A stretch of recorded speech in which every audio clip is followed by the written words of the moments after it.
नमस्कार मित्रांनो. आजचा आपला विषय आहे एकमेव सावरकर.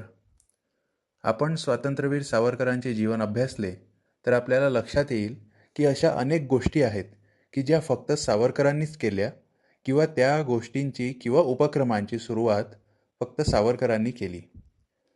जसे ब्रिटिश साम्राज्याचे मुख्य ठिकाण असलेले लंडन येथे क्रांतिकारकांना संघटित करून क्रांतिकार्य करणारे स्वातंत्र्यवीर सावरकर हे पहिले क्रांतिकारक होते. ब्रिटिश सरकारविरुद्ध विदेशी कपड्यांची होळी करणारे सुद्धा सावरकर हे पहिले विद्यार्थी होते.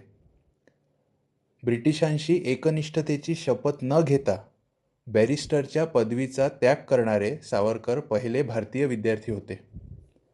सावरकर पहिले भारतीय लेखक होते की ज्यांच्या पुस्तकावर छापण्याच्या आधीच भारत सरकारने आणि ब्रिटनच्या सरकारने बंदी लावलेली होती.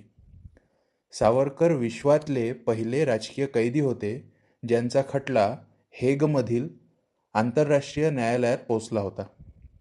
भारताचा पहिला राष्ट्रध्वज बनवणारे सुद्धा स्वातंत्र्यवीर सावरकरच होते आणि हा राष्ट्रध्वज मॅडम भिकाजी कामा यांनी जर्मनीतील समाजवादी परिषदेत फडकविला होता. ब्रिटिशांविरुद्ध क्रांती केल्यामुळे वसतिगृहातून काढल्या जाणारे सावरकर हे पहिले भारतीय विद्यार्थी होते.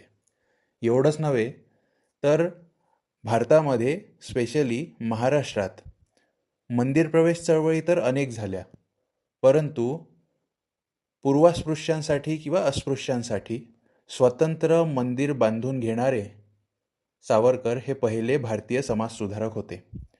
अशा अनेक गोष्टी आहेत की ज्यामध्ये सावरकरांचा वाटा अतिशय मोठा आहे.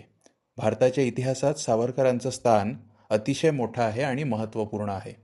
आपल्याला जर ही माहिती आवडली असेल तर व्हिडिओला लाईक करा, शेअर करा आणि सबस्क्राईब करा वीर सावरकर मिशन. बाकीची माहिती पुढील भागात. धन्यवाद.